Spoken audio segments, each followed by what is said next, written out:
সেদিন বৃষ্টির সময় খালি বাসায় আমাকে একা পেয়ে আমার শ্বশুর আমাকে যেভাবে করল সেটা শুনলে তোমাদের শরীরের লোম দাঁড়িয়ে যাবে আর তোমাদের মেশিন দিয়ে টপটপ করে পানি পড়বে। তাই গল্পটি শোনার আগে অবশ্যই তোমরা হাতের কাছে টিস্যু পেপার অথবা কাপড় নিয়ে রাখবে। আর আমার প্রাণের বন্ধুরা, যদি আমার এই গল্পটি তোমাদের ভালো লাগে তাহলে অবশ্যই এই ভিডিওতে একটি লাইক দিবে আর আমাদের পরবর্তী ভিডিওগুলো নিয়মিত পাওয়ার জন্য চ্যানেলটি সাবস্ক্রাইব করে বেল আইকনটি বাজিয়ে দিও। আমার নাম কেয়া। আমার বয়স ২-৫ বছর। আমার বিয়ে হয়েছে মাত্র ২ বছর হলো। আমার স্বামী চাকরি করে সে ঢাকায় থাকে। বাড়িতে আমি আর আমার শ্বশুর থাকি। আমার বিয়ের আগেই আমার শাশুড়ি মারা গেছে। সেদিন বিকেল বেলায় খুব জোরে বৃষ্টি এলো। বাহিরে প্রচুর বৃষ্টি হচ্ছে।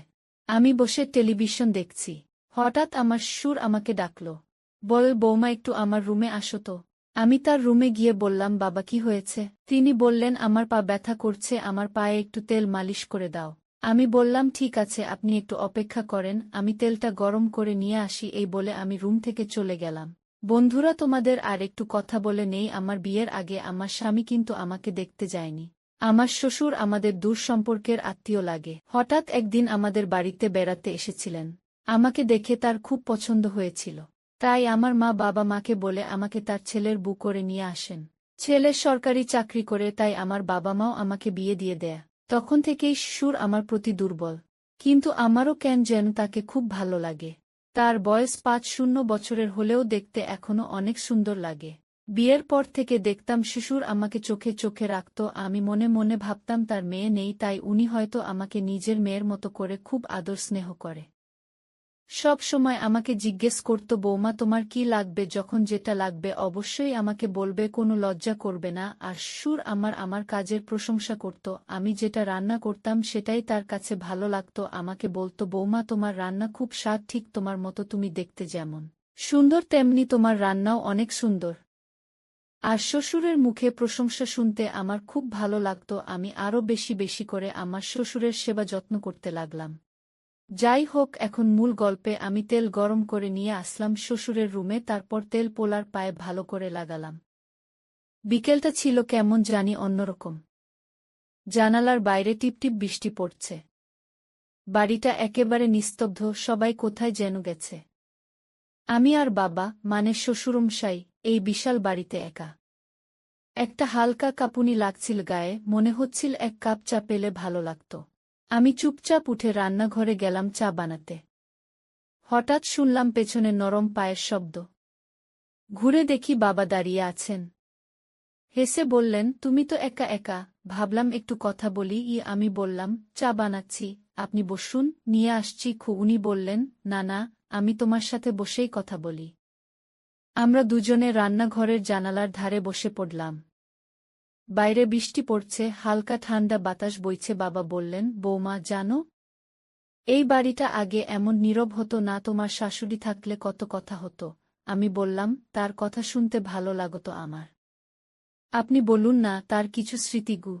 আমি একটু থেমে বললাম, আমি তো এই বাড়ির মেয়ে, আপনার মেয়ে হয়ে থাকতেই পারি। বাবা উনি হেসে বললেন, হ্যাঁ বৌমা, তুমিই তো আজ আমার সবচেয়ে আপন। আমি বুঝতে পারি এই সম্পর্কটা শুধু আত্মীয়তার নয়, এক গভীর হৃদ্যতার। শ্বশুরমশাই ধীরে ধীরে বললেন, তোমার শ্বশুর হোক কিংবা বাবা, একটা বন্ধুত্বও যদি গড়ে ওঠে তাহলে জীবনটা আরও সুন্দর হয়ে যায়। আমি মাথা নাড়লাম। সম্পর্ক তো যত্ন আর সম্মানেই গড়ে ওঠে। তখন আমি হাতটা একটু থামালাম। তিনি বললেন, তোমার হাতের স্পর্শে শুধু শরীর নয়, মনও শান্তি পায়। আমি একটু হাসলাম। আপনি এমন বললে আমি আরও যা পাই। বাবা শ্বশুর হেসে বললেন, লজ্জার কিছু নেই, ভালোবাসা তো সম্পর্ককে আরও সুন্দর করে তোলে।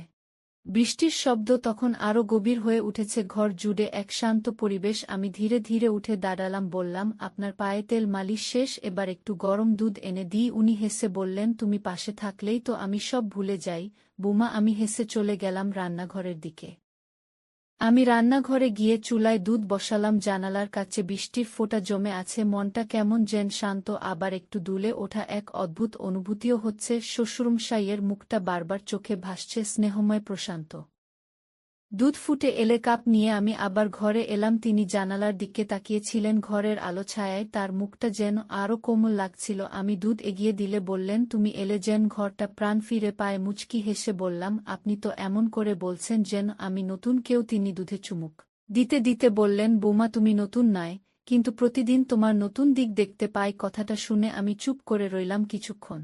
ঘরের বাতাস তখন কেমন ভারী হয়ে উঠেছে, বাইরে বৃষ্টি, ভেতরে নীরবতা। তিনি হঠাৎ বললেন, তোমার শাশুড়ি বেঁচে থাকতে এমন বৃষ্টি দিনে ও আমার পাশে বসে গল্প করত, তোমাকে দেখলে ওর কথা খুব মনে পড়ে। একটু মন খারাপ করে বললাম, আপনি ওনাকে খুব ভালোবাসতেন তাই না? তিনি মাথা নাড়লেন।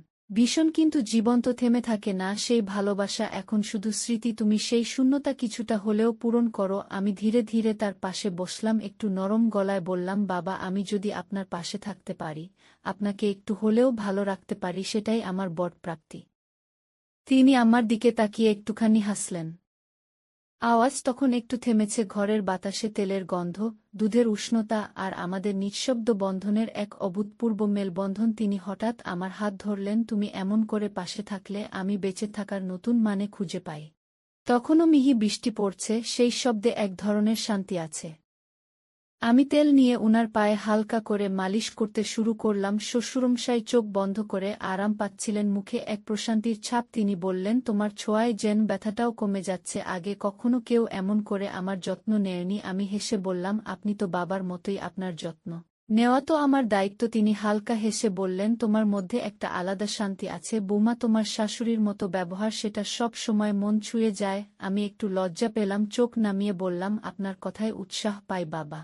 বৃষ্টি তখন একটু বেড়েছে, জানালায় বৃষ্টির টুপটাপ শব্দ যেন আমাদের নিঃশব্দ কথোপকথনের পটভূমি তৈরি করছে। উনি হঠাৎ বললেন, জানো, বৃদ্ধ বয়সে অনেক কিছুই একা লাগে, তবে তুমি পাশে থাকলে সেই একাকিত্ব কমে যায়।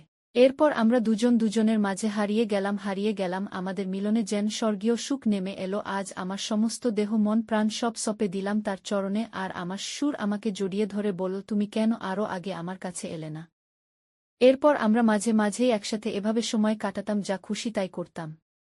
আজ এখানেই শেষ, অন্য একদিন আবার নতুন গল্প নিয়ে আসো। পারলে এই ভিডিওটি শেয়ার করে দিও। কোনো মন্তব্য বা অনুরোধ থাকলে কমেন্টস করে জানাবে অবশ্যই। সবাইকে ধন্যবাদ।